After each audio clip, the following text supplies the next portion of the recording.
Nuno, olha, em primeiro lugar, muito obrigada pela sua disponibilidade e pela sua simpatia em aceder a este convite e falarmos um bocadinho sobre a dislexia. Será um prazer e desde já que dar os parabéns à Patrícia pela sua iniciativa pessoal e familiar de Obrigada. promover este espaço de descoberta desta, desta tão importante disfunção que ainda não é tão bem reconhecida como nós gostaríamos. Obrigada. E que também é um bocadinho ainda escondida, não é? Acho que a sociedade não está muito preparada para muitas vezes acolher e adaptar-se muito rapidamente à diferença. E a ideia era um bocadinho nós falarmos sobre a dislexia numa perspectiva de como é que se sentiu, como é que soube que era disléxico, como é que se sentiu enquanto criança.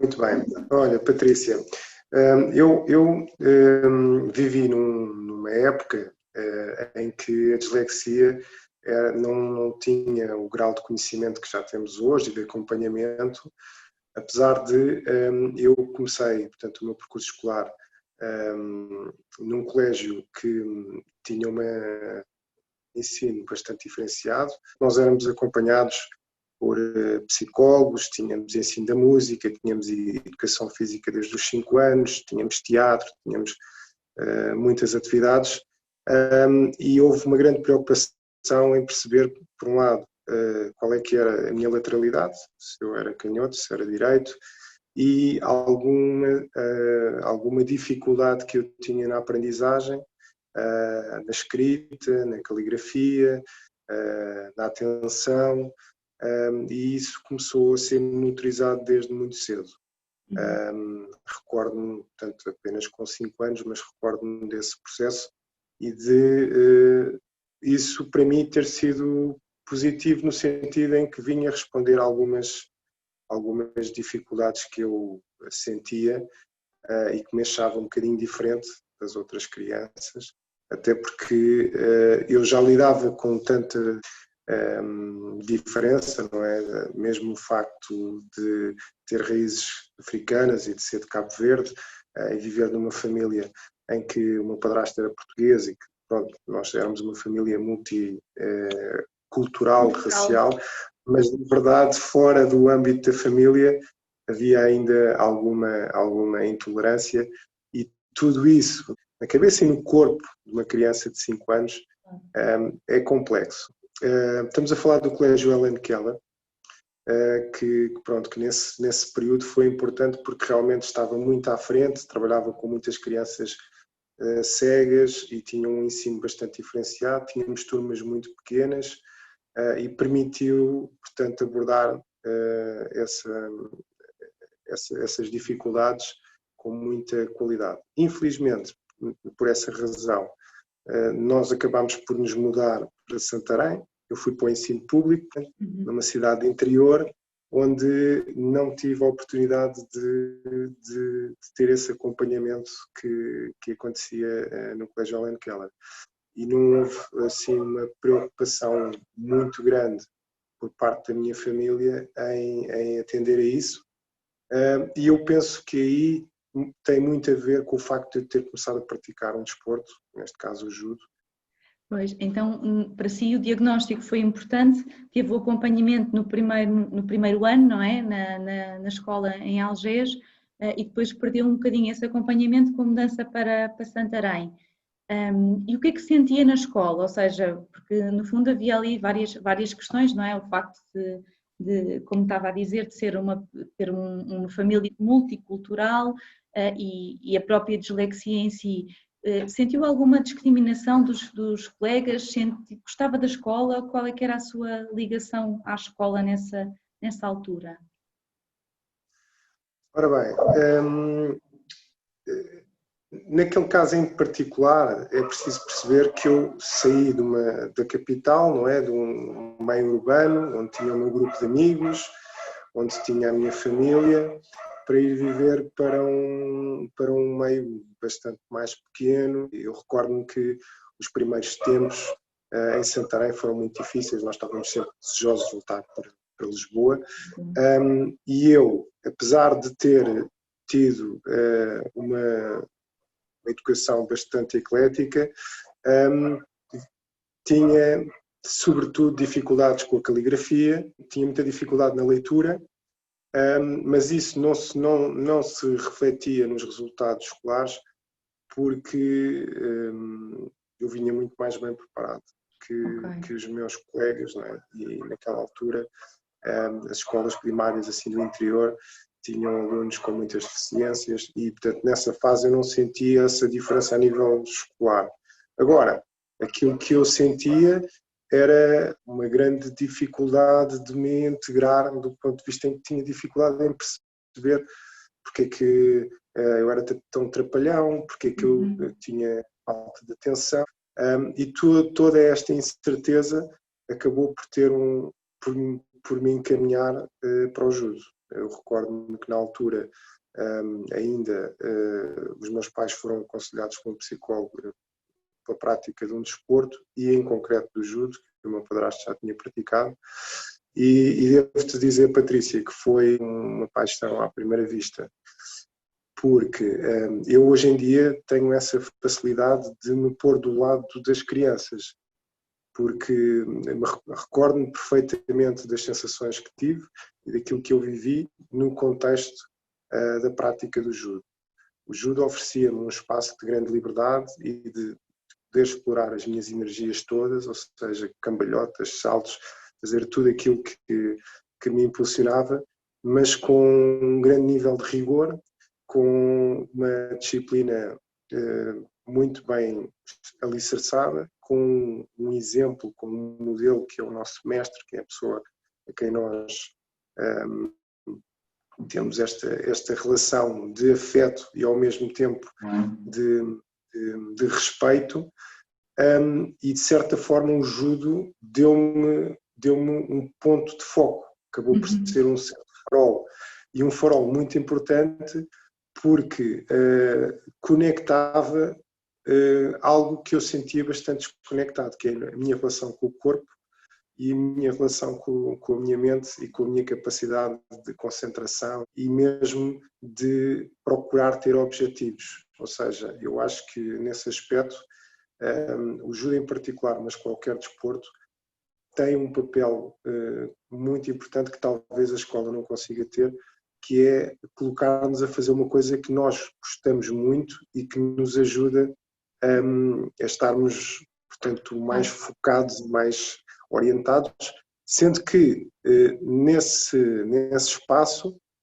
nós descobrimos que podemos ser melhores que os outros. Ou seja, a partir do momento em que, pelo menos no meu caso foi assim, em que uma criança com este tipo de sintomatologia encontra uma atividade que o envolve totalmente, consegue ir mais além do que as outras pessoas. Sim, porque isso é realmente uma das questões e que eu sinto muito com a Francisca, que tem 9 anos, que é exatamente a questão da autoestima, ou seja, o encontrar alguma coisa que é realmente, em que se é realmente bom, é fundamental até para alicerçar essa autoestima e para se sentirem que isso compensa um bocadinho as dificuldades que sentem no dia-a-dia na escola, em que os outros miúdos são, pronto, fazem as coisas de uma forma muito mais rápida e muito mais estruturada, não é? Portanto, no fundo, para si o judo foi a sua grande ajuda. Sim, sem dúvida nenhuma que foi a minha grande ajuda, e talvez por essa razão não tenha havido tanta necessidade de um acompanhamento mais efetivo, embora, olhando para trás, eu acho que teria sido bom, teria sido importante, porque as dificuldades não se vão embora, é importante também esclarecer isso, não é? O facto de se praticar uma modalidade esportiva, o facto de estar ligado a uma atividade artística, ou seja, a algo que nos envolva totalmente e que nos permita explorar o nosso potencial, não significa que nós perdemos as dificuldades mantêm-se. Existe, talvez, uma energia superior para ultrapassar essas barreiras e aprender a lidar com a adversidade que realmente é algo que é extremamente importante depois para o dia-a-dia. Eu continuei a ter dificuldades de leitura, recordo-me perfeitamente dos meus pais sempre quiseram muito incutir esse hábito, e era muito difícil que eu conseguisse ter hábitos de leitura. Eu, ao fim de ler uma página, perdia-me, depois tinha que voltar para trás, depois já não me lembrava do que é que estava a ler, e no fundo para mim era algo que eu não tinha tanto prazer, não é? Porque não me sentia confortável. Para além disso, eu penso que também fomos todos nos esquecendo um pouco do fenómeno da dislexia, porque ele esteve muito associado àquele período em que eu estava a escolher a lateralidade. Para mim foi extremamente importante, portanto, os hábitos que o judo me trouxe. Nós no judo fazemos momentos de meditação, que chamamos mokuso. Isso para crianças com 3, 4, 5, 6, 7 anos é, portanto, uma prática extremamente útil. Trabalhamos a respiração, somos obrigados a gerir o nosso corpo em várias situações e com outra pessoa, e isso acabou por ser um treino muito importante para mim. E no fundo também acabou por ser um motor para eu ainda me agarrar mais à prática desportiva, e felizmente que consegui conciliar a carreira académica com a carreira desportiva, consegui fazer, portanto, o meu percurso universitário em conjunto com a carreira desportiva.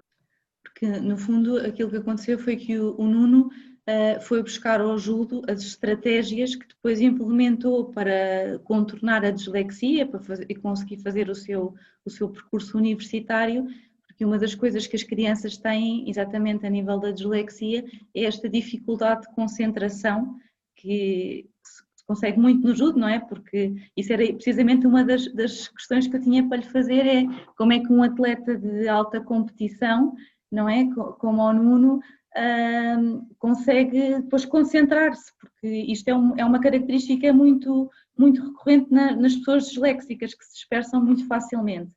No fundo, isso é um treino que vem desde pequenino, não é? Sem dúvida. Eu penso que é muito importante na vida nós conseguirmos encontrar focos de interesse, coisas que nós gostemos muito de fazer.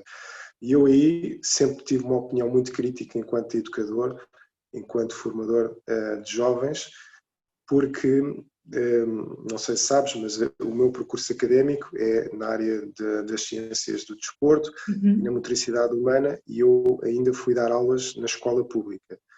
E não gostei do paradigma que encontrei, ou seja, as minhas expectativas eram muito altas, mas na verdade aquilo que se estava a fazer na escola pública, pelo menos na altura em que eu comecei a dar aulas, em 1999, não era potenciar o campeão dentro de nós, ou seja, era um ensino que era muito normalizador, criava um molde e as pessoas tinham que encaixar no molde. Se não encaixassem no molde era porque não iam ter sucesso. E eu vinha de uma cultura, de um contexto em que, na prática desportiva, nós fazemos exatamente o contrário, que é nós vemos um atleta como um potencial campeão e tentamos explorar ao máximo aquilo que faça sair as suas qualidades. E a competição nisso é extremamente democrática, porque põe todas as pessoas em pé de igualdade e cada um encontra as soluções para poder sobressair, não é? Então, isso para mim foi um grande paradigma já do ponto de vista profissional, em ver uma escola em que eu não acreditava, ou seja, uma escola que não sabia celebrar a diferença. E isso fez com que, quando iniciei a minha vida profissional e quando deixei de fazer desporto a tempo inteiro, senti a necessidade de criar uma escola que tivesse um pouco mais essa visão e que pudesse, de alguma forma, dar apoio, envolver-se dentro da escola pública para tentar mudar um bocadinho esse mindset, essa maneira de estar. E então, um dos meus grandes slogans é formar campeões para a vida. Não é? Porque, lá está, daquilo que tens vindo a dizer, eu sempre senti que a autoestima era o primeiro passo. Ou seja, se nós já somos pessoas com dificuldade em termos melhor que os outros, Então, isso para mim foi um grande paradigma já do ponto de vista profissional, em ver uma escola em que eu não acreditava, ou seja, uma escola que não sabia celebrar a diferença. Não há ninguém que seja perfeito, digamos assim, e eu via a escola como uma instituição que estava muito, muito cristalizada e que não abria esse campo de exploração. E isso fez com que, quando iniciei a minha vida profissional e quando deixei de fazer desporto a tempo inteiro, senti a necessidade de criar uma escola que tivesse um pouco mais essa visão e que pudesse, de alguma forma, dar apoio, envolver-se dentro da escola pública para tentar mudar um bocadinho esse mindset, essa maneira de estar. E então, um dos meus grandes slogans é formar campeões para a vida. Uhum.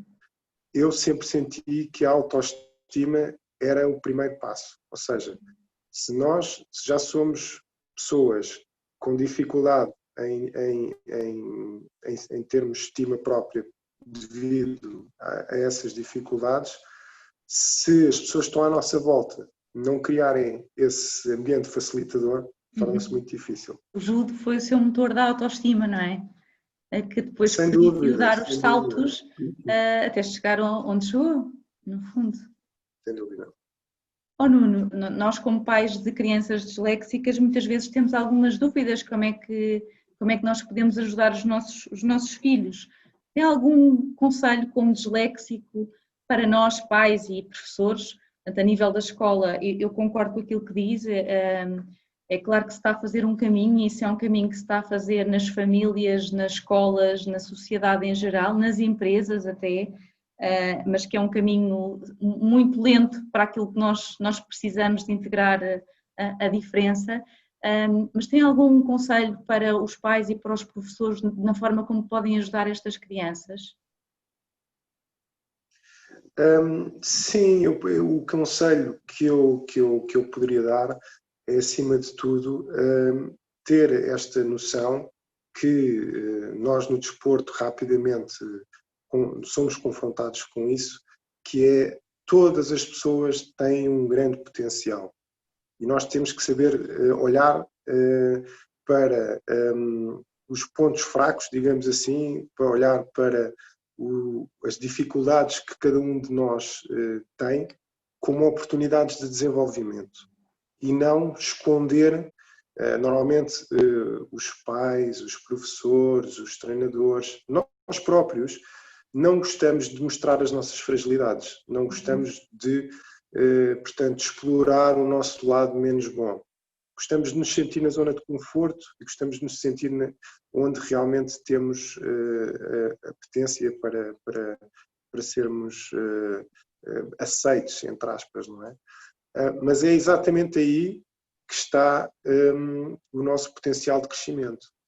E isso é algo que eu aprendi lidando com crianças, com atletas de alto nível. Nós, na vida, vamos estar sempre a cair. Uhum. E se não tivermos medo de cair, nós podemos evoluir, nós podemos nos desenvolver. E eu acho que há, eventualmente, este preconceito, pais, professores, de não deixarem as crianças cair e de não valorizarem esse processo do cair e levantar e celebrá-lo com prazer. Eu sei que das primeiras coisas que aprendem no judo é exatamente a cair, porque se caem muitas vezes, não é? Portanto, o judo isso faz parte. E nas crianças disléxicas, o cair e levantar-se, o tentar de novo, é uma das coisas que eu acho espetacular e que vejo, por exemplo, na Francisca, é essa ausência de medo de errar. Ok, eu errei, vou voltar a fazer.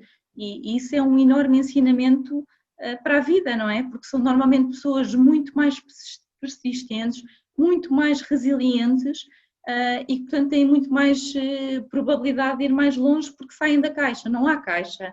E eu acho que é isso que a sociedade em geral não percebe muito bem do que é a dislexia, que é, ok, não tem problema em ter alguma dificuldade em ler ou em memorizar ou em escrever, porque tem outros skills importantíssimos, como a criatividade, como esta tal persistência, como este cair e levantar constantemente sem pensar no que é que poderia ter sido, que são fantásticos e que os levam tão longe. É muito interessante também esta partilha, não é? Exemplos como o teu, de pessoas que abrem o seu lugar, não é? E partilham as experiências familiares, porque provavelmente há muitas pessoas que gostam muito de promover os feitos, não é? Dos seus filhos e de mostrar as coisas boas, mas têm muita dificuldade em partilhar os momentos menos bons e as dificuldades. E posso dizer que nós trabalhamos com milhares de crianças e a grande barreira é exatamente criar esta conexão, esta união entre os pais e os filhos, no sentido de que muitas vezes os pais têm esta preocupação excessiva de que o meu filho é muito bom ou é muito mau. E os filhos não são bons nem maus. São o que são. E é interessante que nós, neste momento, na escola, estamos a desenvolver um projeto escolar com crianças do terceiro, portanto, com 3 e 5 anos, portanto, do pré-escolar, em 5 municípios, onde estamos exatamente a ensinar 3 práticas simbólicas, como o cair, o lutar e o cumprimentar o adversário, exatamente para combater e para preparar estas crianças de uma forma informal, muitas vezes sem eles efetivamente perceberem que estão a fazer, portanto, estão a desenvolver o seu processo educativo, e que é um projeto que eu tenho um grande carinho e que, no fundo, é a maneira de eu me identificar com aquilo que foi o meu percurso, não é? Com aquilo que foi o meu trajeto, e temos tido um impacto extremamente interessante nas escolas, porque era essa a escola que eu gostava de ver. Eu acho que a dislexia é um caminho desconfortável, é desconfortável porque as pessoas não conhecem, aquilo que eu me apercebo é que não tem a ver com o nível social, não tem a ver com nada disso, as pessoas não sabem. A dislexia é trocar as letras, ok, isso é trocar as letras, não tem noção da dificuldade que um disléxico tem em ler, em escrever, em memorizar. Esse projeto que o Nuno estava a falar, no fundo, é a sua forma de promover a inclusão na escola. E uma das coisas que eu já tinha pensado, até porque sinto isso na Francisca, nos colegas da Francisca, no meio onde ela está envolvida, que estas crianças precisam de lidar desde muito pequeninas com a diferença. E é claro que é importante haver métodos e é claro que as coisas seguem todos um alinhamento, mas é importante desde pequeninas perceberem que a diferença também tem lugar na turma, e isso é uma coisa que, como não diz e bem, não se aprende na cartilha, ou seja, é muita sensibilidade, é muita empatia, são se calhar alguns workshops ou algumas coisas que possamos fazer nas escolas, quer a nível do judo, quer a nível de outros desportos, e fundamentalmente é um mindset que é preciso alterar, e acho que acabamos por ganhar todos, porque a diversidade acaba por permitir um maior envolvimento e também resultados diferentes, no fundo fora da caixa, é o que eu sinto. Concordo totalmente com as suas palavras e com a sua emoção. Oh, Nuno, só para terminar, o Nuno tem a sua escola, que é a Escola Nuno Delgado, em que tem o judo e também tem outras atividades. É uma escola que está preparada também para no fundo, receber e para potenciar a diferença, não é? No sentido de acolher e no sentido de trabalhar a autoestima, mesmo noutras modalidades, certo? Sem dúvida.